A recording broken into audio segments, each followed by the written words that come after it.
I was the last one in the office that night, buried in reports I should have finished hours ago. The hum of the fluorescent lights was the only sound, steady and dull. My eyes burned from the screen, and my back ached from the stiff office chair. I stretched, planning to grab my bag and call it a night. That's when I saw it. A single envelope lay on my desk. White. Thick. No name.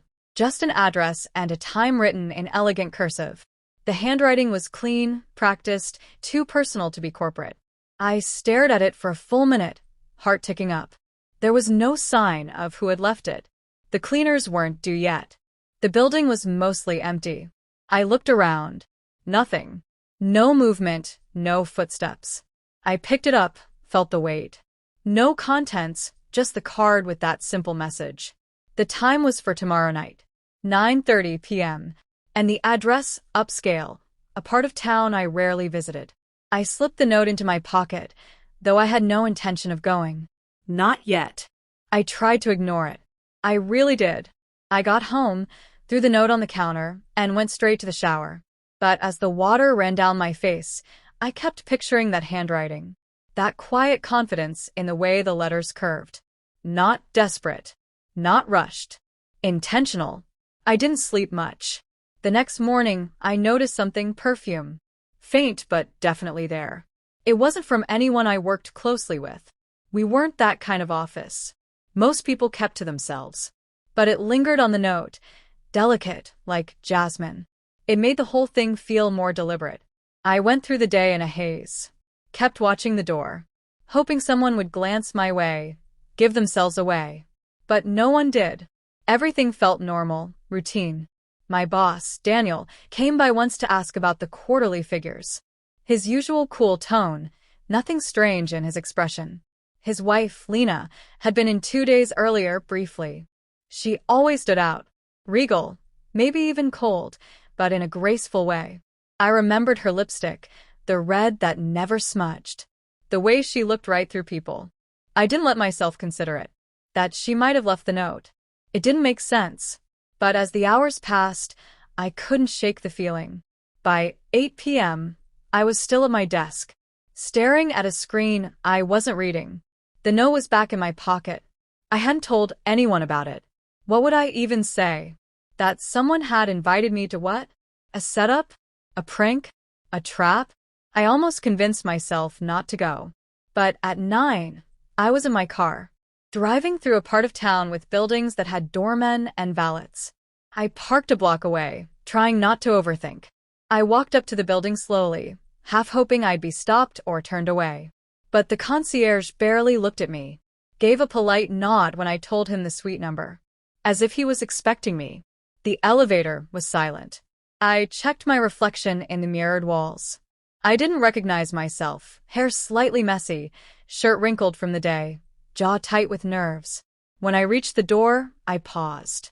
My hand hovered over the knob. I didn't knock. I didn't need to. It opened before I touched it. She stood there. Lena. Hair pinned up, earrings catching the soft light from inside.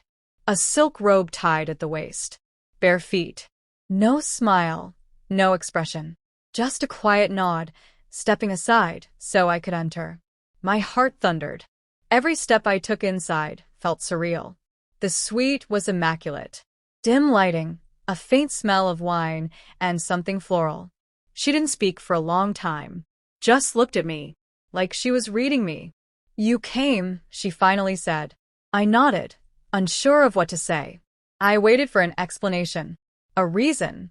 A joke even. Instead, she walked to the bar and poured a drink. Not for her. Just one. She handed it to me. "You're not stupid," she said finally. "You've seen things. Felt things. Haven't you?" I didn't know what she meant. Or maybe I did. I didn't answer. "My husband," she continued, "thinks loyalty is a one-way street. He parades it like a virtue, but gives it to no one." Her eyes met mine. "I wanted to see if you were different." The silence stretched. She didn't ask if I was confused. She didn't explain the note. She just stood there, watching. I drank slowly, the warmth of it crawling down my chest. I should have left. I told myself that over and over. But I stayed. She took a step closer. Her voice dropped. Do you want me to lie to you? Pretend I don't know what this is. I shook my head, unsure if I could speak. I saw you, she whispered. Before. Weeks ago. The way you looked at me. You didn't hide it. I felt like I'd been slapped. I hadn't meant to. I'd thought I was discreet. She took another step closer. Inches away now. I'm not offering forever, she said. Just tonight. A moment. I should have said no. But I didn't. The room was quiet, heavy with the weight of what we both knew was about to happen.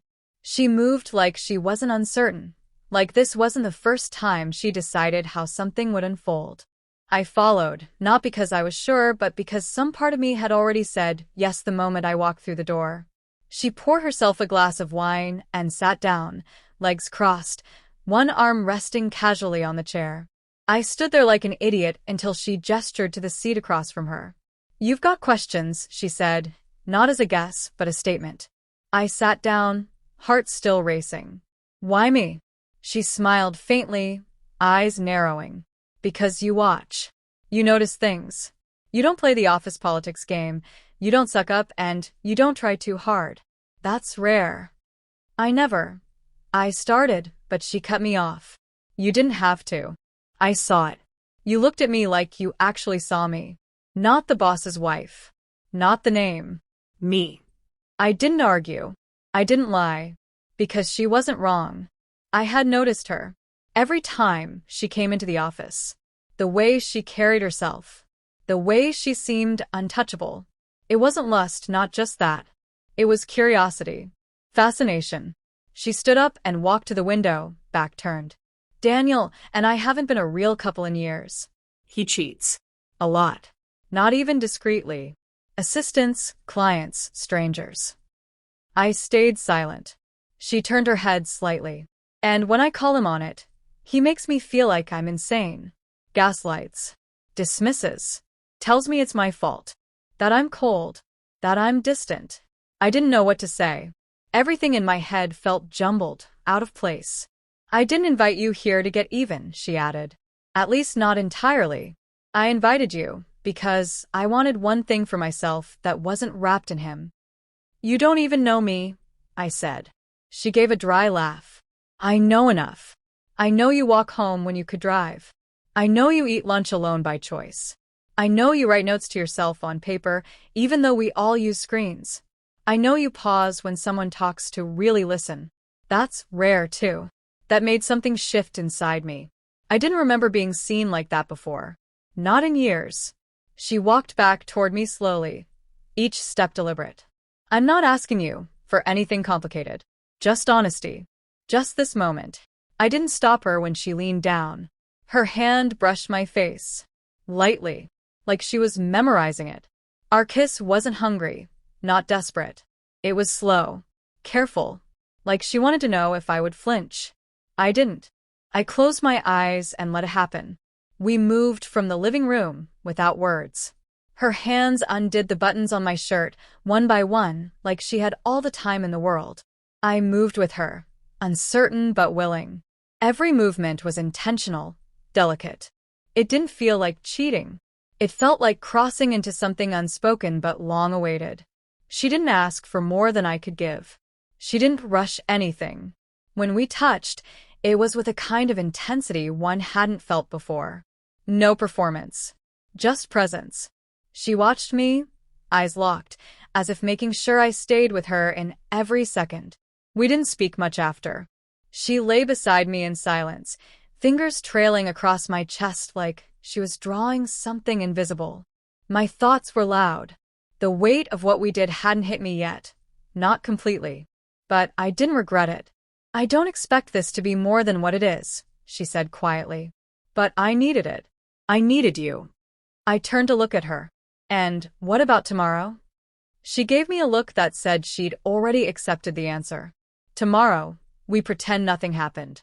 You go back to being quiet and observant. I go back to being his wife. But tonight, I'm just mine. The words settled in the air like smoke. I didn't ask for more. I didn't push. I didn't try to define anything. We fell asleep not touching but close enough to feel each other's breathing. It was the kind of sleep that comes after something irreversible. When I woke up, light poured into the room in a soft wash. She was already dressed, sitting by the window. Hair up, face bare. She looked different in daylight, still beautiful but more human. Softer. I sat up slowly, unsure if I was supposed to speak.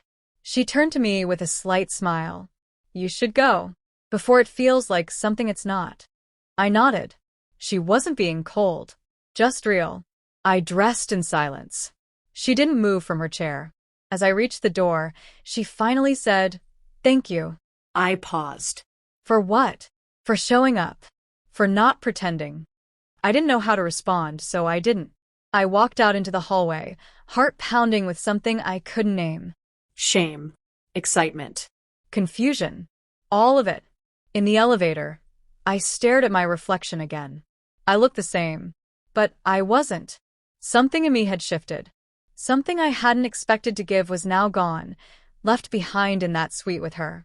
I stepped out into the morning air and realized I'd never be able to look at either of them the same again. And I had no idea what came next. The weeks that followed didn't feel real. We didn't speak during the day. Not in the office. Not through messages. But the silence carried weight. A glance across the hall, the occasional brushing of her perfume in the air. It was enough. We had an understanding. One that didn't need confirmation. She would reach out when she wanted to see me, and I would show up. Always late. Always through back entrances. Always without question. Our time together was never planned too far ahead. A key card left at reception, a time whispered under her breath as she walked past, or a note slid into my desk drawer. We never met in the same place twice. Hotels, empty guest apartments, once even the back seat of her parked car in an underground garage. Every moment felt stolen. Urgent. But it never felt wrong. Not when we were alone. I told myself I wasn't in love. That it was just physical. But there were nights she would fall asleep with her head on my chest, fingers curled under my shirt, breathing soft and steady, and I would lie there afraid to move. Afraid to admit how badly I wanted something I couldn't have. At work, things started to shift. I was distracted. Slipping. Missed a deadline. Fumbled on a presentation I should have nailed. Daniel noticed. He didn't say anything at first, but I saw the change in his eyes. More watchful. Less casual. He started appearing behind me without warning, hovering during meetings, asking pointed questions that had nothing to do with work. The tension was subtle but suffocating. I started to wonder if he knew, or if he just sensed something wasn't right. One evening, after a meeting ran late, I stepped into the elevator and he followed. We were alone. The door shut, and for a full floor neither of us said anything. Then he said, "You've been different lately." I forced a smile. Just tired. End of quarter stuff. He didn't nod. Didn't look away. "Let me give you some advice," he said. "Don't let things outside of this place ruin your chances in it." I got off 2 floors early just to get away from him. My hands were shaking. I didn't see Lena that night. The next time we met, I told her I thought he might know. She didn't flinch. She sat beside me on the bed, slowly pulling her hair loose. Eyes on the mirror. He doesn't know. He suspects. But he's too arrogant to imagine I'd ever act without his permission. "He threatened me," I said. She looked at me through the reflection. "He threatens everyone eventually." I asked her why she stayed. She paused, tying her robe tighter, then shrugged. Money. History. Control. He's a master at making people feel small and convincing them they chose it. It was the first time I saw her look tired. Not physically. Just worn in a way that didn't go away with sleep. I tried to pull away after that. I didn't go to the next meeting spot. Didn't reply when she left a key at the hotel desk. I avoided her at work, kept my eyes down, buried myself in spreadsheets and silence. But it didn't last. One night, I stayed late, trying to catch up. I went to grab something from my drawer and noticed it wasn't quite closed. Inside, a small envelope. No address this time. Just 2 words. "Don't disappear." I found myself at her place again. She opened the door without surprise, just stepped aside like always. This time, she didn't touch me right away. She just asked, "Do you want to stop?" I said yes. But I didn't leave. Later, as I helped her clean up, I saw a photo fall out of her bag. I bent to pick it up and froze. It was me, standing by the bus stop near my apartment. Jacket half off, head down, phone in hand. The photo was crisp, clear, taken from a distance weeks ago. I turned to her. "What is this?" She didn't lie. She didn't panic. "I saw you before we ever spoke. I used to walk past your building. I don't know why I took the picture. I just did." My stomach dropped. So this wasn't random. She stepped closer. "I didn't plan this. Not all of it. I noticed you. I was curious. I followed that curiosity. That's the truth." I wanted to believe her, but something cracked. I couldn't tell if I'd been chosen or hunted. "You watched me like he watches you," I said. That hit her. I saw it. She took a step back. "That's not fair." "Isn't it?" I asked. We didn't argue. We didn't speak again that night. She went to the other room. I left without saying goodbye. The next day at work, I couldn't focus. My mind kept circling back to that photo, to her face when I confronted her. And then Daniel walked past my desk and stopped. He looked at me with a strange calm and said, "People always reveal themselves eventually. It's just a matter of how much damage they do before they do." I didn't know if he was talking about her, or me, or both. Days passed in a blur after that final encounter. I kept my head down, worked longer hours, buried myself in tasks no one had asked me to complete. I stopped checking for notes, ignored the looks, the subtle pauses when her name came up in casual conversation.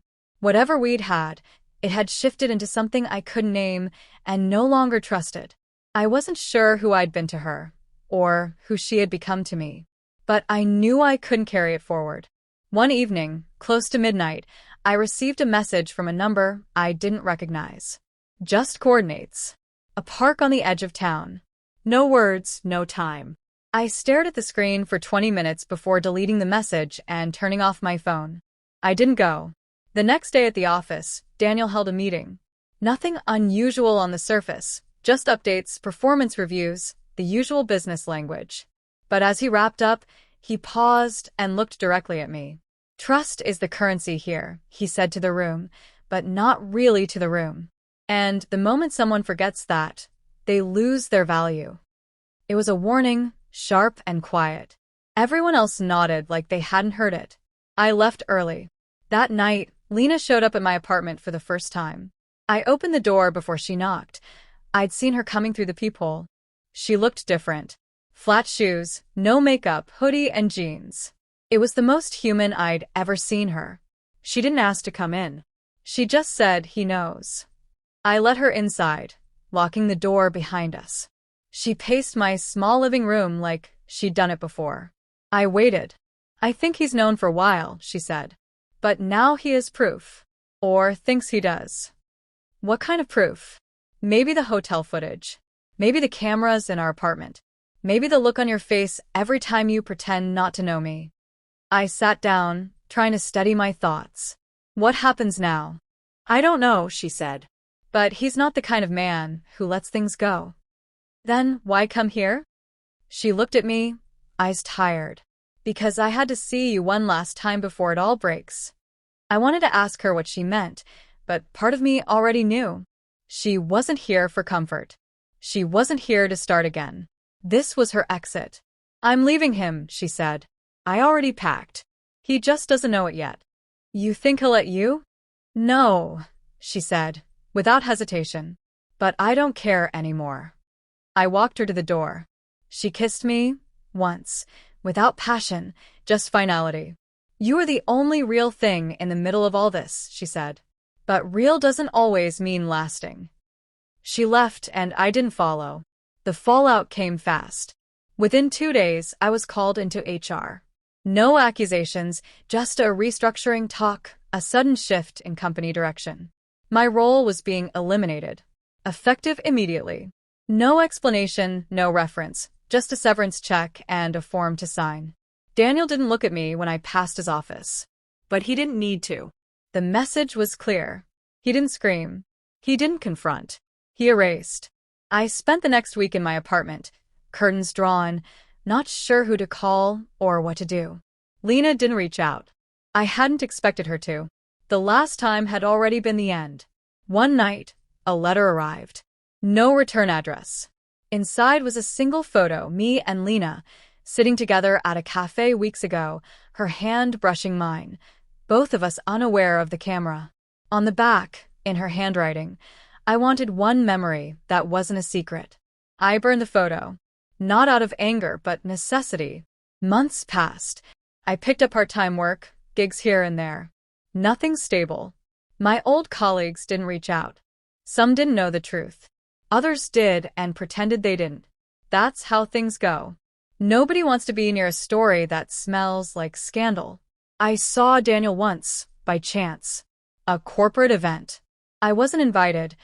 I was just nearby, grabbing a drink when I spotted him through the glass. He looked the same. Calm. Polished. Unbothered. Like none of it ever touched him. Lena was nowhere in sight. I've thought about her since then.